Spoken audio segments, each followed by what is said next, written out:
재앙을 내리지 아니하시리라. 아멘. 할렐루야.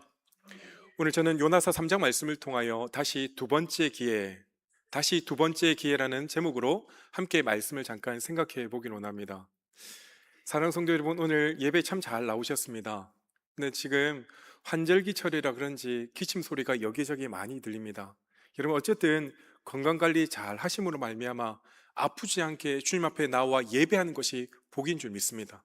오늘 이 자리가 정말 하나님께서 여러분을 만나주시는 참으로 귀하고 복된 자리가 되어지기를 간절히 바랍니다. 여러분, 오늘은 3.1절입니다. 오늘 알고 계셨어요? 3.1절인 거. 오늘이 3월 1일 3.1절입니다. 107년 전 1919년 3월 1일 일제의 강압적인 식민 통치 아래 신음했던 그 조선 땅, 그곳에서 만세 운동이 일어났다라는 것이죠. 탑골 공원에서 독립선언서가 낭독되었던 그 순간, 그곳에 모인 사람들이 대한독립 만세, 대한독립 만세를 크게 외치기 시작하였고, 그 함성이 순식간에 전국으로 번져가기 시작했다라는 것이죠. 도시에서 농촌으로 시골 산골까지 남녀노소 할 것 없이 사람들이 거리로 쏟아져 대한독립 만세를 그렇게 목 놓아 외쳤다라는 것입니다. 일제의 총칼 앞에서도 또한 감옥에서도 우리 선조들의 외침은 결코 멈추지 않았다는 겁니다. 그런데 여러분, 3.1 운동의 역사를 쭉 돌이켜보면 놀라운 사실이 한 가지 있습니다. 그것은 3.1 운동의 민족 대표 33명 중에 16명, 딱 절반인 16명이 바로 기독교인이었다는 겁니다. 여러분, 한번 생각해 보십시오. 복음이 몇 년 전에 들어왔습니까? 적어도 1900년도 마지막 1890년도쯤에 복음이 들어왔다 치면 불과 20년, 30년이 채 되지 않은 시점에 민족 대표의 33명 가운데 16명이 기독교인이었다. 그리고 그 독립선언서가 배포된 곳 가운데 많은 곳이 바로 교회였다는 겁니다.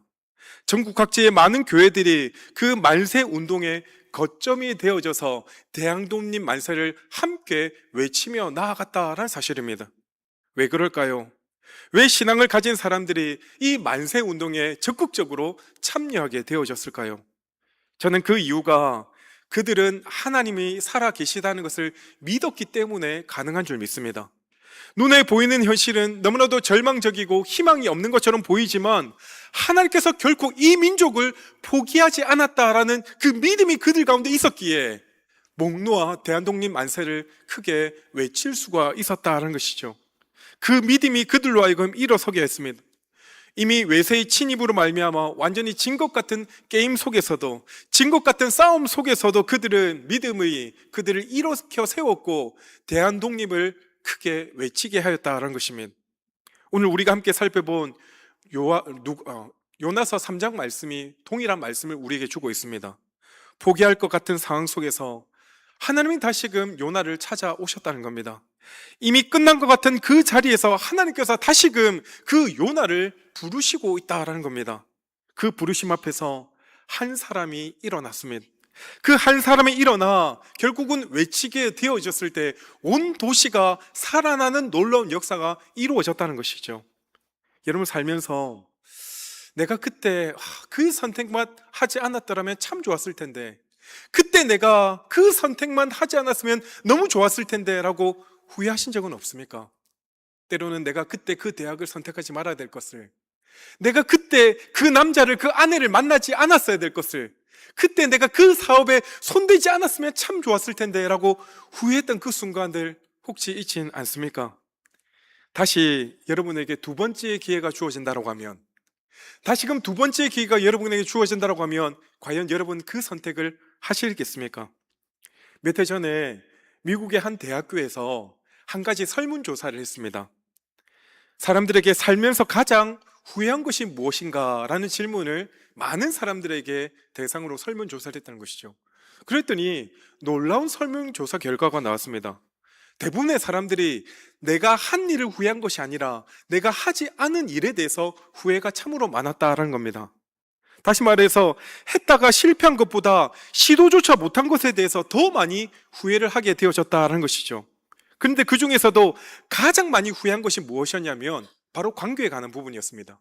내가 그때 그 관계를 포기하지 말 걸. 그때 내가 좀 더 용기 있게 그 사람을 잡을 걸 이라는 후회를 가장 많이 했다는 겁니다. 여러분은 과연 어떻습니까?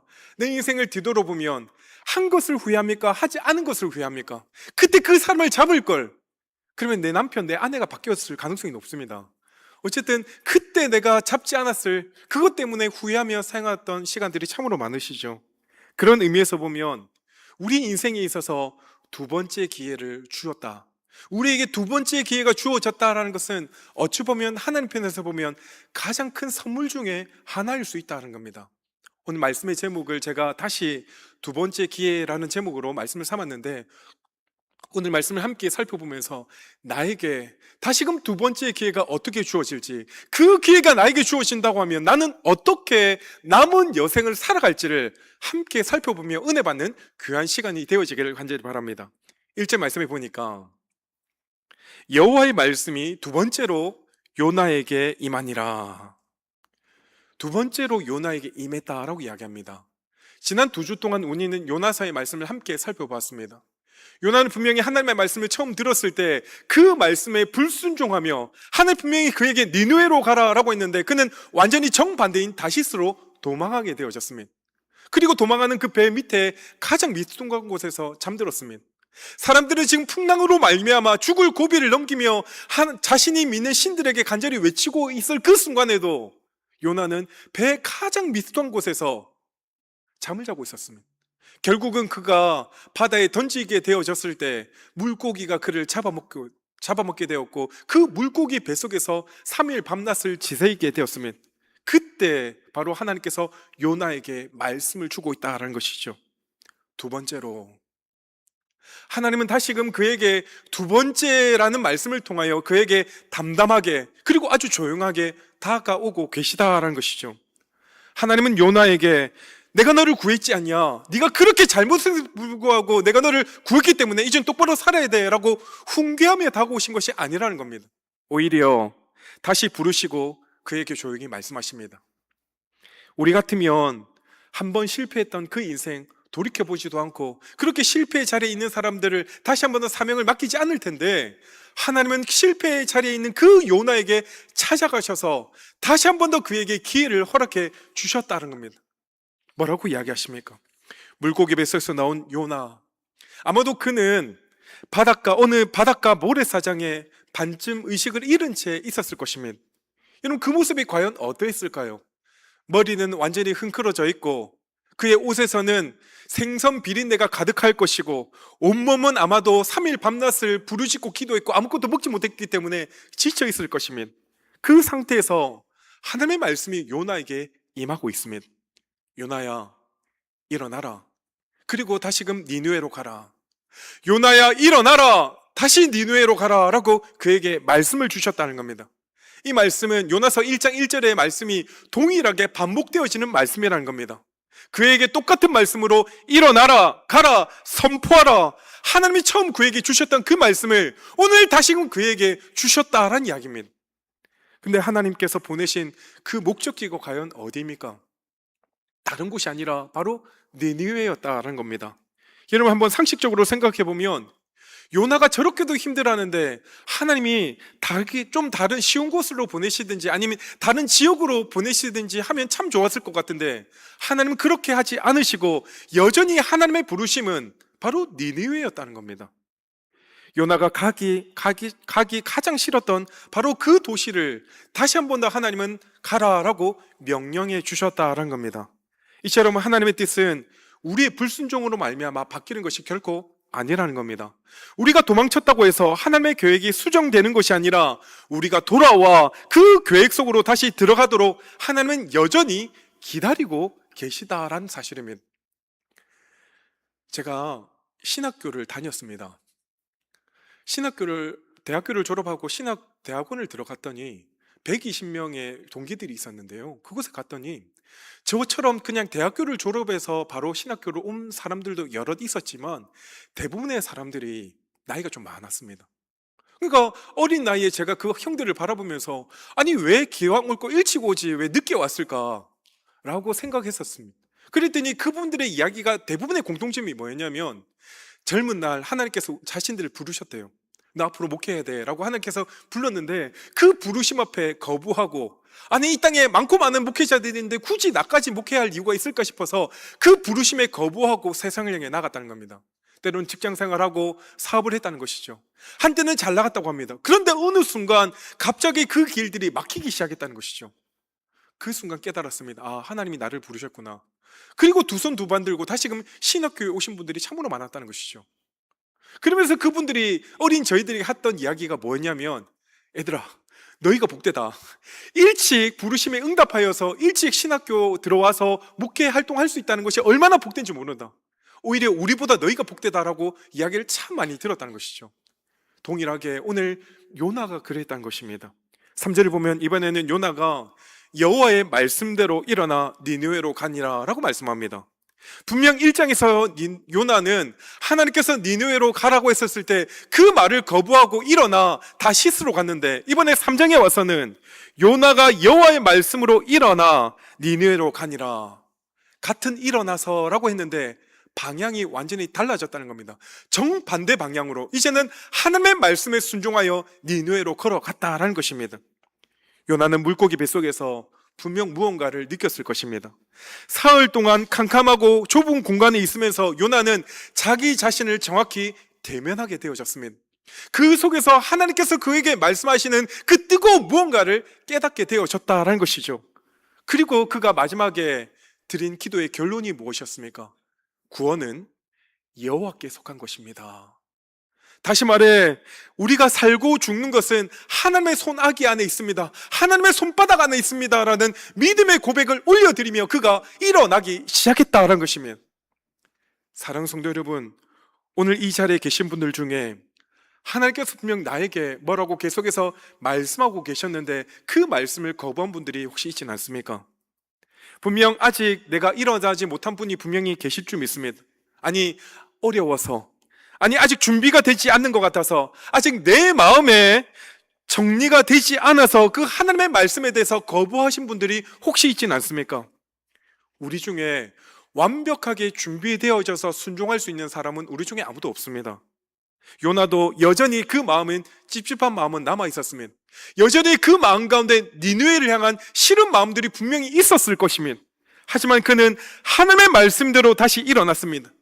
이처럼 순종이라는 것은 내 감정이 해결된 다음에 하는 것이 순종이 아니라, 감정이 해결되지 전에 하나님의 말씀을 붙들고 내 발을 내딛는 것, 이것이 참된 순종일 수 있다는 겁니다. 드디어 요나가 걸어서 니느웨에 도착하게 되어졌습니다. 3절 말씀에 보니까 니느웨는 사흘길이라 되는 매우 큰 성읍이었더라. 이 말씀을 보면 니느웨가 걸어서 3일 동안 간 것이 아니라, 니느웨는 사람의 거리로 사흘 동안 걸 정도로 큰 도시였다라는 의미입니다. 사흘 동안 걸어야 그 한 바퀴를 돌 정도로 엄청나게 큰 도시였다. 실제로 고고학적으로 바라보니까 지금 그 니느웨가 있었던 그 성을 발굴해 보니까 그 니느웨 성의 둘레만 해도 12km가 넘는다라고 합니다. 그때 당시에 니느웨에 살았던 사람들의 숫자가 적어도 10만 명, 많게는 몇십만 명이 그 성 안에 살았을 것으로 추정하고 있다는 것이죠. 지금으로 치면 엄청나게 큰 도시가 바로 그곳에 자리 잡고 있었습니다. 거기에 요나가 발을 걸어서 그곳에 들어가게 되었습니다. 그가 전도지가 있었던 곳이 아닙니다. 마이크도 없었고 전도지가 있는 곳이 아니었습니다. 그저 그곳에 가서 하나님의 메시지를 담대히 선포했습니다.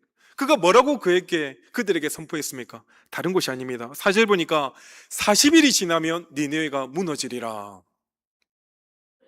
히브리어 원어를 보니까 이 단어가 딱 5단어입니다. 5단어만이 그의 설교의 전부였다는 것입니다. 이것이 어찌 보면 요나의 설교의 전부였다는 것이죠. 40일이 지나면 이 니느웨가 무너지리라. 참 재밌지 않습니까? 우리가 보통 설교를 준비하려고 하면 그 설교를 잘하기 위하여 원고를 잘 준비하기 위해 힘쓰고 노력합니다. 그리고 최대한 멋진 말, 좋은 언변을 가지고 그 설교를 하려고 노력한다는 것입니다. 근데 오늘 요나의 설교는 딱 5마디였습니다. 40일이 지나면 니느웨가 무너지리라.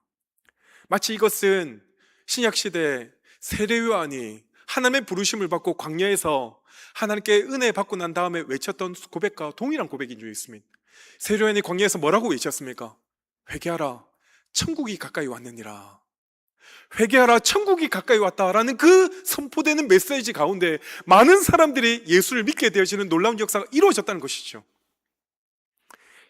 이처럼 요나는 니느웨 한복판, 시장의 한복판에서 열심히 하나님의 말씀을 선포했다는 겁니다. 여러분, 이 장면 한번 생각해 보십시오. 한번 상상해 보시라는 겁니다. 분명히 이방 사람들이 이 니느웨라는 곳에 와서 어설픈 말로 40일이 지나면 이 성이 무너지리라, 니느웨가 무너지리라 라고 외쳤다는 겁니다. 처음에 그것을 들었던 사람들의 반응 과연 어떠했을까요? 아마도 많은 사람들이 콧방귀도 끼지 않았을 것입니다.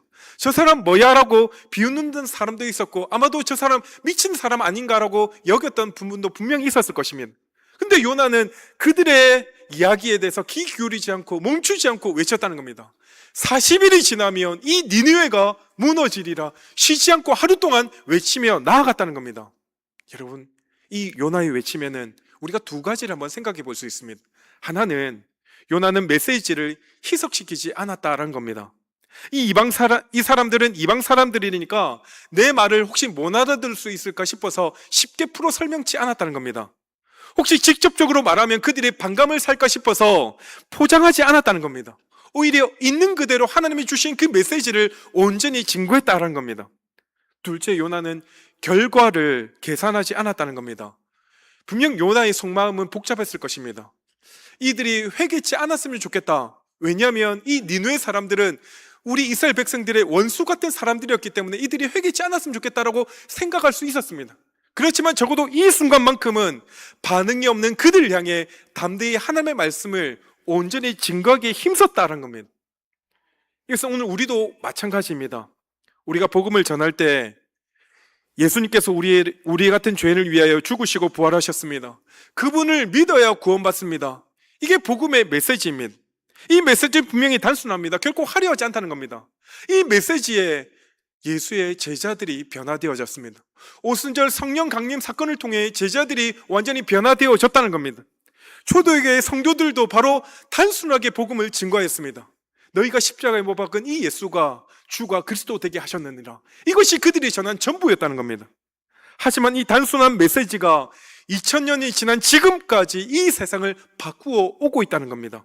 그런데 우리는 때로 이 복음을 복잡하게 여길 때가 있습니다. 사람들이 거부할까봐 두려워서 이 복음을 너무나도 복잡하게 전하는 순간들이 참으로 많다는 겁니다. 하지만 요나의 설교의 메시지는 딱 5단어였습니다. 40일이 지나면 니느웨가 무너지리라. 이것처럼 우리도 복음을 전할 때 담대하게 단순하게 하나님의 말씀을 있는 그대로 전하는 것이 참으로 중요하다는 겁니다. 여러분, 복음은 결코 복잡한 것이 아닙니다. 너무나도 단순하다라는 이야기지요.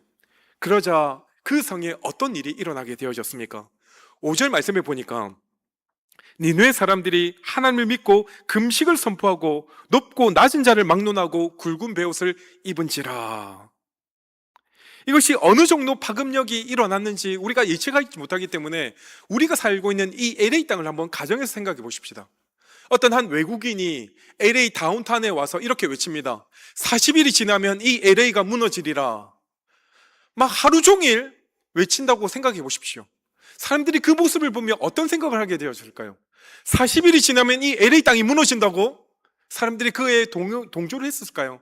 아마도 대부분의 사람들은 저 사람 미쳤다고 생각하거나 그 이야기에 무시하거나 아니면 핸드폰으로 그 영상 찍어서 우스운 동영상을 게재하거나 아니면 경찰에 신고하지 않았겠습니까? 이 시대의 많은 사람들이 그 이야기에 대해서 아무도 동조치 않았을 것입니다. 그런데 오늘 니느웨 사람들은 어떻게 하였습니까? 많은 사람들이 그 이야기를 처음에는 반감을 가졌지만 믿었다라고 성경은 이야기하고 있습니다. 높고 낮은 자를 막론하고 한마디로 남녀노소 빈부귀천을 막론하고 그 말씀 앞에 회개하며 금식하며 굵은 베옷을 입기 시작했다는 겁니다. 그런데 여기서 멈추지 않았습니다. 더 놀라운 일이 바로 6절에 이어지고 있습니다. 뭐라고 이야기합니까?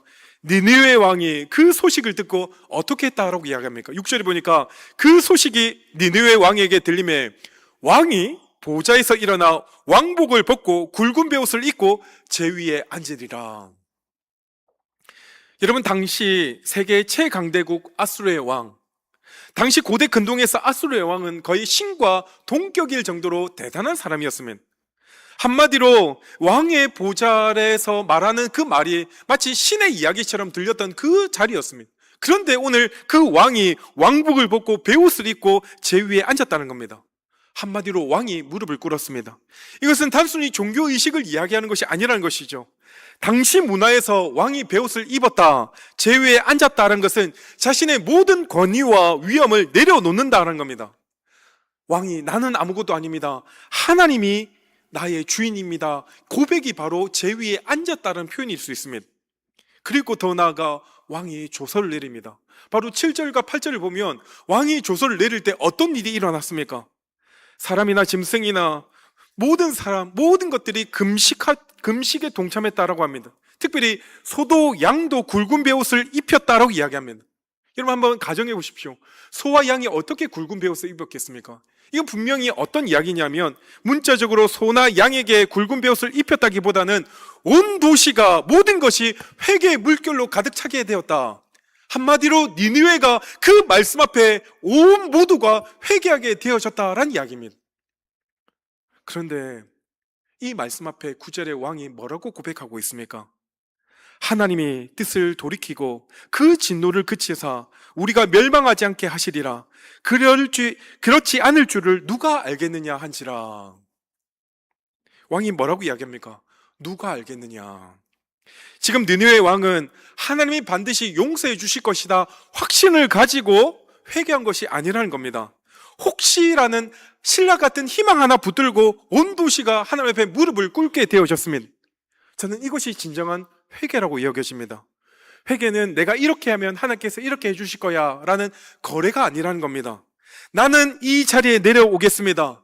하나님께서 받아주실 모르겠지만 나는 철저히 이 자리까지, 완전히 바닥까지 내려오겠습니다. 나는 돌이키겠습니다. 이것이 진정한 회개라는 겁니다. 여러분 생각해 보십시오. 지금 이 니느웨 사람들은 하나님을 모르는 사람들이었습니다. 그들은 하나님을 어떻게 섬기는지 알지 못했다는 것입니다. 그런데 이 사람들이 요나 선지자보다 더 빠르게, 더 완전하게 하나님 앞에 납작 엎드리고 있습니다. 그러면서 우리를 살려주기를 하나님께 간절히 요청드리고 있다는 것이죠. 예수님도 나중에 훗날 이 느느웨 사람들의 회개에 대해서 이렇게 이야기하고 있습니다. 마태복음 12장 45절에 보면 심판 때에 느느웨 사람들이 일어나 이 세대 사람들을 정죄하리니 이는 그들이 요나의 전도를 듣고 회개하였음이니거니와 요나보다 더 큰 이가 여기 있느니라. 그때 당시에 이 느느웨 사람들의 이 회개가 앞으로 오는 이 시대의 사람들의 그들을 정죄하기에 나서게 되어질 것이다. 그들이 요나의 한마디의 메시지에 완전히 회개했던 것처럼 이 시대가 니느웨 사람들을 정죄하게 되는, 아니 그 니느웨 사람들이 이 시대 사람들을 정죄할 정도로 우리가 회개하지 않음을 분명히 예수님이 지적하고 있다는 것이죠. 그렇다면 여러분, 이 니느웨 사람들이 이렇게 모든 것을 내려놓고 금식하며 회개하며 베옷을 입게 되어졌을 때 그 결과가 어떻게 되어졌습니까? 오늘 본문 10절 말씀을 우리 함께 보겠습니다. 하나님이 그들이 행한 것 곧 그 악한 길에서 돌이켜 떠난 것을 보시고 하나님의 뜻을 돌이키사 그들에게 내리라고 말씀하신 재앙을 내리지 아니하시니라. 하나님이 그들을 보셨다는 겁니다. 그들이 금식하는 것을 보신 것이 아니라, 그들이 굵은 베옷을 입은 것을 보신 것이 아니라 그 악한 길에서 돌이켜 떠난 것을 하나님께서 보셨다라고 분명히 말씀하고 있습니다. 하나님은 외적인 형식보다 내적인 변화를 보신다는 겁니다. 우리의 의식보다 실적인 삶의 변화를 하나님 분명히 보고 계시다는 겁니다. 그리고 그 뜻을 하나님께서 돌이켜 주신다는 겁니다. 이처럼 하나님은 돌이키는 자에게, 그 마음에 진정한 회개가 있는 자에게 그의 뜻을 돌이켜 주신다라고 오늘 우리에게 말씀해 주셨습니다. 니느웨 백성들이 진심으로 회개하고 돌이키자 하나님께서는 그 땅에 내리고자 하는 그 죄악을, 그 뜻을 돌이켜 주셨다라는 사실입니다. 그렇다면 하나님은 오늘 우리에게도 동일하게 말씀하고 계십니다. 우리가 정말 하나님께 진정으로 회개하며 돌이키게 되어졌을 때 하나님의 그 뜻을 돌이키사 우리에게 긍휼과 사랑과 자비를 베풀어 주심을 분명히 말씀해 주셨다라는 사실이죠. 말씀을 정리합니다. 107년 전 오늘 만세 운동의 함성이 전국 방방곡곡에 울려 퍼지게 되어졌을 때 사실 그 땅의 현실은 하나도 바뀐 것이 없었습니다. 일제의 총칼은 여전히 강하였고 식민지 구조는 오히려 더 단단해졌으며 독립은 아직도 이루어지지 않았다는 겁니다. 오히려 수많은 사람들이 그 독립만세 운동 때문에 체포되어졌고 투옥되어졌고 많은 희생이 일어나게 되어졌다는 겁니다. 특별히 유관선 열사처럼 꽃단 나이 제대로 피지 못한 많은 젊은 사람들이 결국은 옥에 갇혀 죽게 되어졌다는 것입니다. 그럼에도 불구하고 그들은 담대히 외쳤습니다. 대한독립 만세, 대한독립 만세. 그 외침 뒤에는 비록 우리가 이 자리에서 쓰러질지라도 이 씨앗은 반드시 열매를 거둘 때가 있을 것이다. 그 한 가지 희망이 있었다는 겁니다. 그 외침 뒤에는 하나님께서 이 민족을 결코 포기하지 않을 것이다 라는 확신 가운데 담대히 외치게 되어졌다는 것입니다. 바로 이것이 그들이 믿는 믿음이었습니다. 요나가 그 거대한 니느웨 성 앞에 혼자 섰을 때 어쩌면 동일한 마음이었을 것입니다. 이길 수 있을지 모르겠지만 지금 내가 할 수 있는 최선을 내가 한번 해보겠다. 결과는 하나님 앞에 내가 내어 맡기겠다 하고 그는 담대히 40일이 지나면 니느웨 성이 무너지리라 라고 외쳤다는 것입니다. 그런데 그 한 사람의 일어섬이 한 도시 전체를, 한 성 전체를 살리게 되어졌습니다. 한 민족의 일어섬이 한 역사의 물줄기를 바꾸게 되어졌다는 것입니다. 그러므로 오늘 우리가 기억해야 할 것이 있습니다. 1919년 3월 1일 이 3.1절 운동이 26년이 지난 1945년 8월 15일 마침내 광복으로 열매가 맺어졌다는 것입니다. 1919년도에 그렇게 만세 독립운동을 펼치며 나아갔던 그 모습들을 하나님께서 기억하시고 20년 이후에 1945년 8월 15일 날 드디어 역사적인 광복이 우리나라에 이루어지게 되어졌다는 것이죠. 만세를 외쳤던 많은 분들이 그 날을 직접 눈으로 보지 못했을 가능성이 높습니다. 하지만 그들의 외침은 결코 헛되지 않았다라는 사실입니다. 씨앗이 땅에 묻히는 것처럼 그들의 희생이 묻히게 되어졌고 마침내 독립의 꽃이 피어나게 되어졌습니다. 니느웨도 마찬가지입니다. 혹시 하나님께서 돌이키실지 누가 알겠느냐. 그들의 그 떨림에 간절한 금식과 베옷을 입고 제 위에 앉았던 그 모습을 하나님께서 보시고 그 악한 길에서 돌이킨 것을 보시고 그 재앙을 그들에게서 돌이켜 주셨다는 사실입니다. 사랑하는 성도 여러분, 오늘 우리가 읽었던 이 요나서 3장은 분명 우리에게 귀한 도전을 줍니다. 첫 번째, 어떤 도전입니까? 하나님은 우리에게 두 번째 기회를 주신다는 사실입니다. 혹시 이 자리에 앉아 계신 분들 가운데 나는 이미 완전히 실패했어 라고 포기한 삶을 살아가는 분들이 있습니까? 내가 너무나도 하나님과 멀리 떨어져 살았다. 내가 하나님께 예배하는 자리에 너무나도 소홀하였고 하나님께 기도한 지 너무나도 오래되어 버렸다. 이제는 하나님께서 내가 이래 악한 길에서 돌이키는 나의 삶을 바라보시며 나를 포기하지 않을까라고 생각하는 분들이 혹시 있지는 않습니까? 그런데 하나님, 그때마다 오늘 우리에게 주신 3장 1절 말씀을 돌이켜 보십시오. 여호와의 말씀이 두 번째로 요나에게 임하니라. 하나님은 우리에게 두 번째 기회를 다시 주시는 분이십니다. 하나님은 요나가 실패한 이후에도 그를 포기하지 않으시고 다시금 불러주셨다는 겁니다. 책망보다 먼저 회복을 주셨고 심판보다 먼저 그에게 다시 한 번 더 기회를 허락해 주셨다는 겁니다. 이것이 바로 우리가 믿는 하나님인 줄 믿습니다. 우리가 몇 번 쓰러질지라도 몇 번을 도망친다라고 할지라도 하나님은 여전히 우리를 향해 말씀하십니다. 다시 일어나다. 다시 일어나라. 함께 가자. 내가 너에게 다시 한번 기회를 줄게 라고 우리에게 말씀하고 계시다는 사실입니다. 그러므로 오늘 여러분의 삶에서 하나님이 오래전부터 계속해서 말씀하시는 부분이 있습니까? 아직 여러분이 그의 자리에서 일어나지 못한 부분이 있습니까? 오늘 말씀을 통하여 나에게 두 번째 기회를 주신 하나님을 믿고 일어설 수 있는 우리 모두가 되길 간절히 소망합니다. 두 번째로, 진정한 회개는 우리의 삶의 방향을 바꾸는 것입니다. 니느웨 회개에서 하나님이 주목하신 것은 그들의 금식이나 베옷을 입은 것이 아니었다는 겁니다.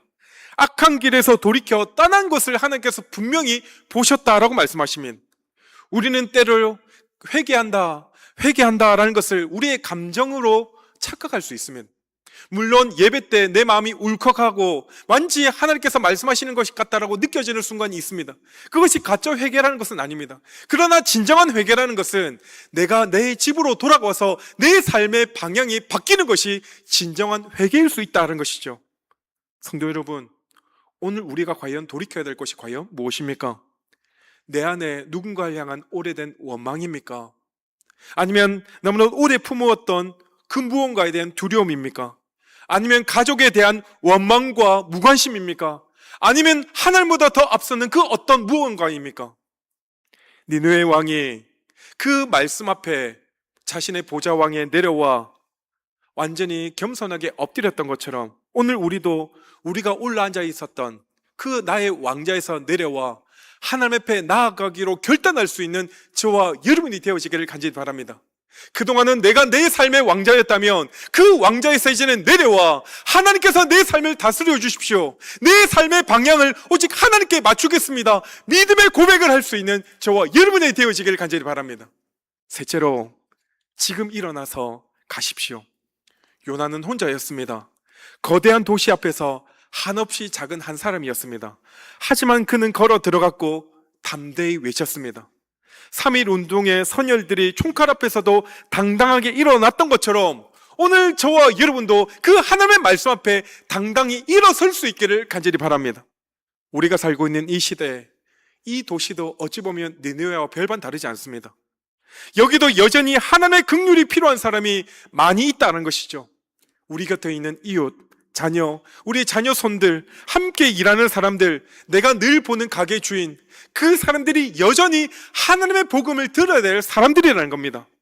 그들에게 화려한 언변이 필요한 것이 아닙니다. 요나의 외침은 딱 5단어였습니다. 하지만 그 외침 뒤에는 하나님이 계셨고 그 성이 변화되는 역사가 이루어졌다는 것입니다. 우리도 담대히 외칩시다. 단 한마디, 우리의 거룩한 삶, 우리의 작은 사랑의 행동 뒤에는 하나님께서 함께 계시고 여전히 우리와 하나님은 함께 일하여 주신다고 말씀하고 있는 것입니다. 오늘 요나서 3장에서 가장 극적이게 돌이키신 분은 니느웨 사람이나 왕이 아닙니다. 바로 하나님이셨습니다. 우리가 돌이킬 때 하나님도 돌이켜 주신다라는 겁니다. 우리가 일어설 때 하나님께서 우리를 통해 일하시기를 원하고 계시다는 것입니다. 이 하나님을 오늘 저와 여러분이 만날 수 있기를 간절히 소망합니다. 그리고 다시금 주님과 함께 일어서 이번 한 주간도 주님, 내가 주님과 함께 손잡고 동행하며 주님의 뜻대로 일어나 주의 복음을 힘있게 증거하며 나아가겠습니다. 주님, 나와 함께하여 주십시오. 이 믿음의 고백이 우리 안에 일어날 수 있기를 주의 이름으로 간절히 축원드립니다. 아멘. 이 시간 우리 함께 주신